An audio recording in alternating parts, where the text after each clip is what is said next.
Daddy, please stop them. The small, trembling voice echoed through the empty school hallway, raw, scared, and desperate enough to freeze anyone's heart. And that is exactly where everything changed. Before you hear what happened next, make sure you stay till the end, because nothing in this story is what it seems. And trust me, you're going to want to like this video and subscribe after hearing how a single janitor, a devoted father, and a man with a buried past, turned the world upside down in a matter of minutes. Michael Cole had been sweeping floors of Redwood High for 2 years now. Most people saw him as just another tired single dad, his work boots worn thin, his dark blue uniform dull from too many cycles in an old washing machine. But if you looked closely, really closely, you'd notice something in his eyes. A quiet warning, the kind of look that came only from someone who had lived through storms that other men couldn't imagine. But to his 8-year-old daughter Lily, he wasn't mysterious. He wasn't complicated. He was just Daddy, her whole world. And every day after school, Lily would run down the hall to hug him while he worked. She had a tiny backpack with pink stars on it and a habit of smiling with her whole face. Michael cherished those little moments more than anything. They reminded him why he kept going, why he had never let life break him. But that Friday afternoon was different. The school was emptier than usual. Teachers had left early for a district meeting. Students were gone. The sun dipped behind the west courtyard, leaving long shadows stretching across the hall. And that's when the first sound came, shuffling footsteps, heavy, deliberate, not belonging to any student. Michael didn't notice at first. He was mopping near the gym, humming an old lullaby, when Lily's scream pierced the silence. Daddy, Daddy, please, stop them. The mop hit the floor with a slap as Michael sprinted faster than he had in years. Lily was cornered in the hallway by 5 men. Not boys, men. Big, harsh-looking, all wearing black jackets with the same symbol on their sleeves, a coiled silver serpent. Mercenaries. Michael's blood turned to fire. Step away from my daughter, he growled, voice low and controlled. The leader, tall, with a thin scar running from ear to jaw, smirked. Relax, old man. We're not here for the kid. We're here for you. Or should I say, Commander Cole. Michael stiffened. That name had been buried. Erased. Classified. How did you? It doesn't matter, the scarred man cut him off. You disappear for 8 years, leave the Navy, vanish off the grid, and suddenly resurface as a janitor. You didn't think someone would eventually come looking. Lily clung to his leg. Michael gently pushed her behind him. I'm not that man anymore, he said. Good, the leader chuckled. Then this will be quick. Michael sighed, slow, quiet, tired. The way a father sighs when he realizes he has no choice but to become the man he hoped his daughter would never see. Lily, he whispered without looking back, close your eyes. And then it happened. The first man lunged. Michael stepped aside, grabbed his wrist, twisted, and slammed him into the lockers so hard the metal bent.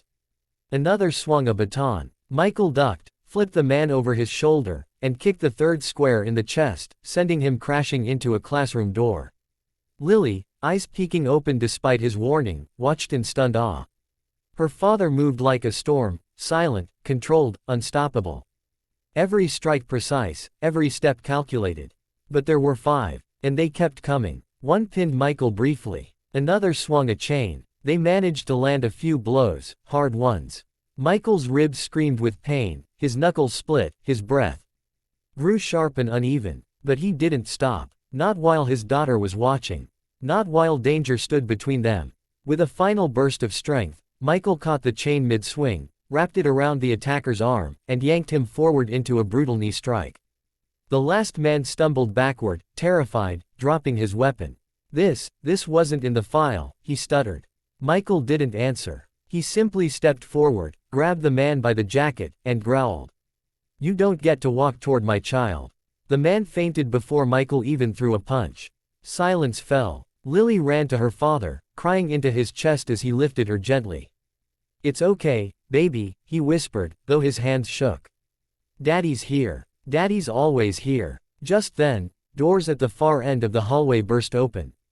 2 figures hurried in, both in full navy white. A man and a woman. Admirals, both of them. Admiral Marcus Reynolds and Admiral Amelia Hart, married, powerful, and known across the Navy as the unbreakable pair.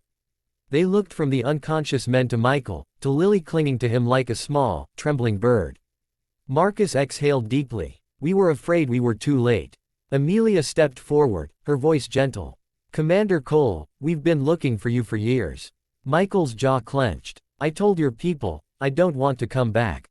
You were never in danger, the female admiral said.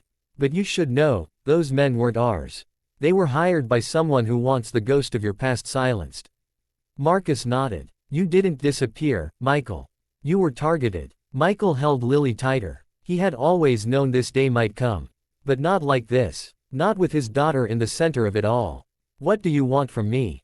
He asked. The admirals exchanged a glance. Not a mission, Marcus said. Not a command. Not service. Amelia smiled softly. We want to protect you and your daughter. And, we want to ask you for forgiveness. Michael blinked. Forgiveness. We should have stood by you, Marcus said quietly. When everything fell apart. When you were forced to take the fall for a mission you didn't ruin. We knew the truth. But politics, fear, we didn't fight hard enough. Michael's chest tightened, not with anger, but with years of pain he thought he buried. Why now? He whispered. Because those men, Amelia said, pointing at the bodies, were only the beginning. And because you saved countless lives. It's time someone protected yours. Lily tugged her father's sleeve. Daddy, are they good people? Michael looked at the admirals. They didn't look like commanders ordering a soldier. They looked like two people pleading for a friend they had failed.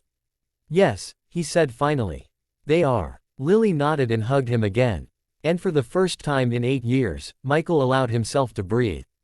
The admirals arranged protection. The police arrived. The mercenaries were taken away. And the school slowly returned to its quiet stillness. Later, as Michael carried Lily to their small apartment, she whispered. Daddy, you were like a superhero. He kissed her forehead. No, sweetheart. I'm just your dad. That's the only hero I ever want to be. But deep down, he knew the truth. A storm was coming. And this time, he wouldn't be running. Because a single dad who has already lost everything fights with a fire that even the strongest enemies cannot put out.